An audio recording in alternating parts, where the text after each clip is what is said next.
Welcome back to the Beauty Bulletin, your biweekly roundup of the biggest stories shaping the beauty world right now. Let's dive in. The Estee Lauder Companies has taken a minority stake in 111 Skin, underscoring the growing importance of clinically grounded skincare in today's prestige beauty market. Originally founded in 2012 by plastic and reconstructive surgeon Yannis Alexandridis, the brand was originally developed to support post-procedure recovery, embedding clinical performance at the core of its product philosophy. This investment reflects a broader shift in beauty toward the convergence with medical aesthetics, where consumers increasingly expect their skincare to deliver results comparable to professional procedures. In this context, clinically validated ingredients, physician-led development, and efficacy-driven claims have become key differentiators. Brands like 111 Skin, which originate from real-world clinical use cases, are particularly well positioned to meet demand for products that bridge that gap between treatment and daily care. With a global footprint already spanning North America, Europe, and Asia, and distribution across luxury retail, spa, and direct-to-consumer channels, 111 Skin operates in a fast-growing segment defined by science-backed innovation. And with this minority stake by Estee Lauder Companies, they can continue that expansion and distribution to an even wider audience.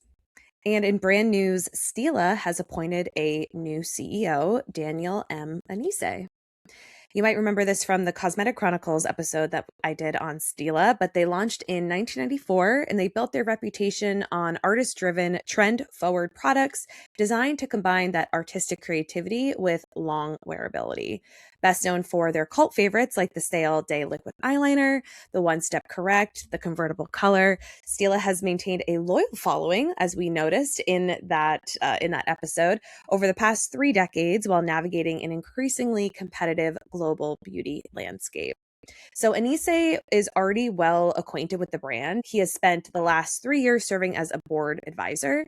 He had a 25-year career in the industry so far, most notably at the Estee Lauder Companies. And he also was a key member of the executive leadership team at ELC, overseeing a portfolio that included Tom Ford Beauty, Too Faced, and Estee Lauder. This is what he had to say about joining Stila.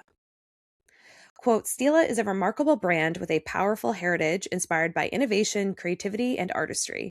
I'm honored to step into this role and build on the momentum already in place as we continue to evolve the brand, accelerate innovation, and expand our global reach. End quote. Moving into some launches, Birkenstock has decided to release their first ever nail polish collection. Birkenstock, most known for their cult footwear, they decided to launch their first ever nail polish collection. And this new range is going to sit within Birkenstock's Care Essentials line, which debuted in 2024 as part of the brand's 250th anniversary. So that initial drop actually leaned more heavily into foot care with products like bath salts, scrubs, balms, and oils to treat everything from dryness to post-long walk fatigue. And they developed those over several years and made them in Germany using natural origin ingredients. And it was the beginning of their clear move into wellness, less fashion, more function, but still foot focused. And so this new category is still in the foot focus realm because obviously you can use nail polish on your feet, but is expanding beyond just from the ankles down. So these new polishes are vegan and plant-based and labeled 23 free, meaning they leave out a defined list of potentially harmful or toxic ingredients. And the formulas draw on alternatives derived from sources such as sugar beet and cane, keeping things aligned with the brand's wider care narrative. And for their first range of colors, it's fairly small. They have an eggshell, a light rose, crocus, surf green, and red. So kind of a good basics across the board. They also have a top coat and a base coat, plus a nail polish remover infused with sweet almond oil. This nail polish collection is now exclusively available in the US via their website, Birkenstock.com, and the prices range from $11.95 to $19.95. And in very exciting news for my UK friends, not so much for us here, but Beauty Pie is stepping onto a shop floor with a permanent residency at Liberty in London. Absolutely love Liberty. Oh, it's beautiful. If you haven't been, next time you go to London, hop in there. And now you'll see Beauty Pie.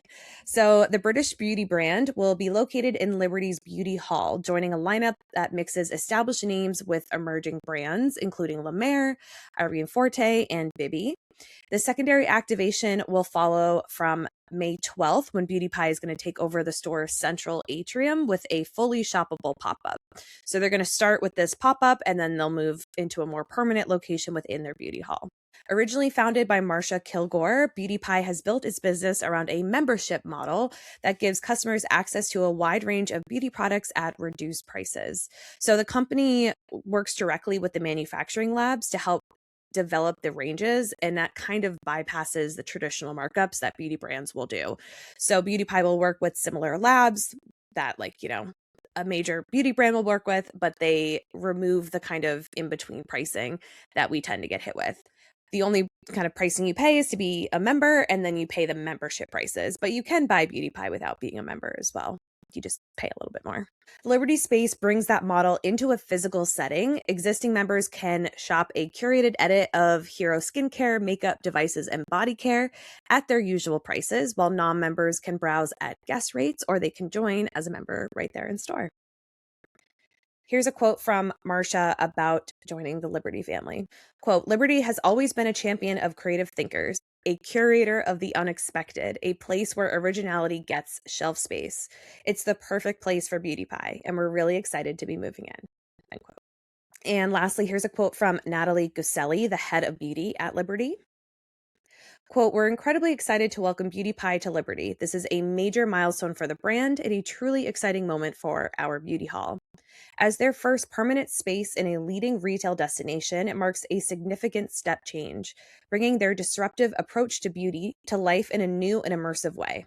It's a brilliant addition to our edit, reinforcing Liberty as a destination for discovery and innovation. End quote.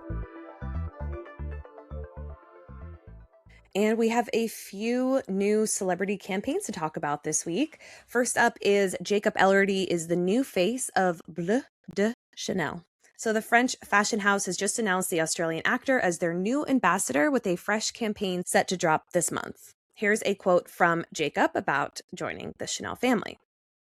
Quote, Bleu de Chanel has strong ties to cinema. The filmmakers and actors who have collaborated with the house before me are people I deeply respect and admire. Being able to become part of this story is an honor, end quote. So in case you aren't sure if you know who this actor is, he is a 28-year-old actor who kind of burst into the scene as Nate Jacobs in Euphoria. And he spent the last few years really working in the film space. So he played Elvis Presley in Sofia Coppola's Priscilla and was nominated this past year for an Academy Award for his role as the creature in Frankenstein. Here's a quote from Thomas Dupré de Saint-Moi. I don't think I said that right at all. I'm so sorry, sir. The head of global creative resources for fragrance and beauty at Chanel. Quote, I have been following Jacob Elordi's career for several years since Euphoria. I first met him on the set of the See You at 5 film for number 5, in which he stars alongside Margot Robbie, and it was a revelation. He perfectly embodies Bleu de Chanel, expressing freedom, mystery, magneticism, and masculinity that blends modernity with a certain classic elegance, end quote. So if you've never smelt this fragrance, I'm going to read this description from beautynewsdaily.com. So it opens with a crisp blast of grapefruit, lemon, and mint, sharpened by a hint of pink pepper before transforming into something a little warmer and more complex. Ginger and nutmeg bring a dry spice, while jasmine keeps things refined. The scent then settles into a warm, smooth base of incense, cedar, sandalwood, vetiver, patchouli, and white musk. All right, that's a lot of scents. Get it, Jacob? And lastly, we have a new face for Revlon. It's Teyana Taylor. She is specifically going to be the face of their Super Lustrous line. Revlon has unveiled 2016's It Girl, Teyana Taylor, as the face of its Super Lustrous franchise, marking the latest chapter in the brand's new Revlon Be Unforgettable campaign. The multi-hyphenate star embodies individuality, confidence, and fearlessness in beauty, which is a message central to the campaign. She is definitely all of those things. We love her. Here's what she had to say about becoming a Revlon spokesperson. Quote, Revlon has always championed women who define their own path. So stepping into this next chapter of Revlon Be Unforgettable is an honor. Super Lustrous is all about that finishing touch, the kind of beauty that elevates your whole vibe without taking away from who you are. It's about walking into every room with intention, confidence, and a sense of self. End quote. So the Super Lustrous franchise has actually been a certified bestseller since it launched in 1961. There is an episode on Revlon on the Cosmetic Chronicles if you want to go back and listen. And I actually use, I believe the lipstick I try on my Instagram from Revlon is a lustrous lipstick. But these are beautiful lipsticks. So the campaign that they are creating with Teyana Taylor is developed alongside creative partner Cole McVoy, and it spotlights the cult classics and newer must-haves, including their super lustrous ultra lipstick, which blends vibrant, bold color with a nourishing balm formula. And I'll wrap up this segment with a quote from Erica Woods, who's the Senior VP of Mass Marketing at Revlon. Quote, whether commanding the stage, directing behind the camera, or shaping style conversations, Taylor has become synonymous with authenticity and fearless creativity. Our partnership reflects the brand's ongoing commitment to celebrating women who lead with substance just as much as style. End quote. So in market insights, we have some interesting news regarding sugar. So Estee Lauder is mapping the sweet path to skin aging as anti-glycation race heats up. So let me break down what that means. So, in research published in the International Journal of Molecular Sciences, which I'm sure we all read, Estee Lauder scientists have identified a mechanism linking elevated sugar exposure in skin cells to a cascade of visible and biological aging effects. So, using advanced in vitro models, the team showed that sugar-driven glycation doesn't just decorate collagen with damage, it actively pushes cells into a dysfunctional state marked by inflammation, slower growth, reduced mobility, and premature cellular senescence. I don't know what that means. In other words, excess sugar doesn't just stiffen the skin's sculptural proteins, it appears to reprogram the behavior of the cells maintaining them. So basically what I'm understanding here is that sugars is bad for us, which we know, whatever, but apparently it's actually working against us when it comes to aging, and our cell turnover rate is actually being slowed and reprogrammed by sugar. Great. Okay. However, good news. Dr. Claude Salou, the SVP of Advanced Technologies and Global Clinical and Consumer Sciences at Estee Lauder Companies, had this to say, quote, by identifying glycation as a cellular disruptor, the study opens the door to new strategies in adaptation science, end quote. The company says the findings will accelerate efforts to design next-generation actives targeting glycation, inflammation, and cellular stress resilience. So we're hoping that now that we understand a little bit more about what sugar does to our skin cells, that the next wave of high efficacy skincare will hopefully be able to target that glycation, which I think is the actual name of what sugar does to the cells. It will actually be able to target that. And so we can maybe reverse the reverse signs of reversing aging.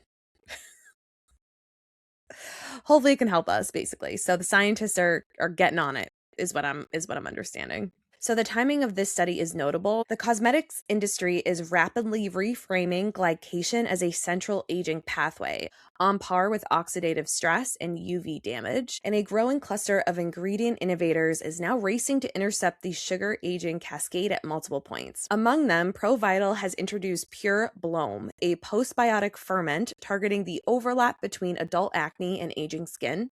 I feel that.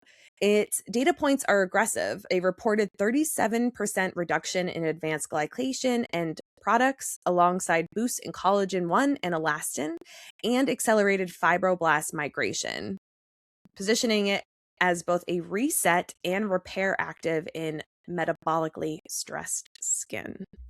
So long story short, sugar is hurting us at a cellular level in terms of our skin. Scientists are on it.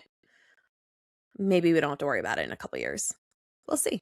And the last story for this beauty bulletin is a consumer study that recently showed they are We are all buying less but expecting more.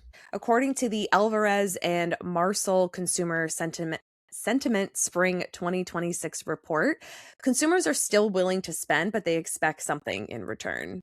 I don't feel like we need a report for that, but that's good to know. It's good to give something physical to brands that we want things. Across the category, 43% of consumers have simplified their beauty routines, but simplification is not translating into blanket down trading.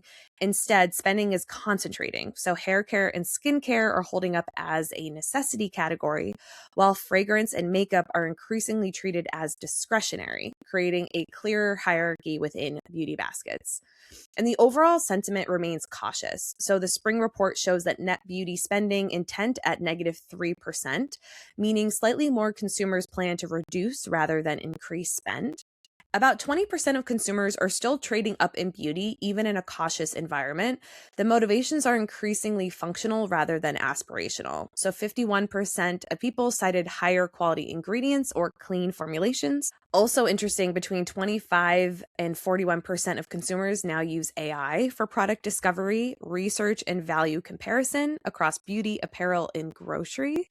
Among consumers aged 18 to 44, 64% actively ask AI for recommendations, and 66% say they act on those suggestions, which is probably why AI now has ads in there so that you can directly link yourself to a Sephora page. There's more in this report, which obviously I will put in the show notes, but altogether, spring 2026 points to a beauty market that is not collapsing, but concentrating. Fewer steps, higher scrutiny, stronger reliance on performance signals, and an increasingly digital path to purchase is all quietly reshaping how spending decisions are made. From Birkenstock nail polish to a beauty sugar rush, that's your roundup of this week's top beauty stories. Stay tuned for the next Beauty Bulletin as we track the shifts shaping how we shop, wear, and experience beauty. And don't forget to rate, subscribe, share with friends. I would love to have more of you listening to this podcast. Until next time, bye.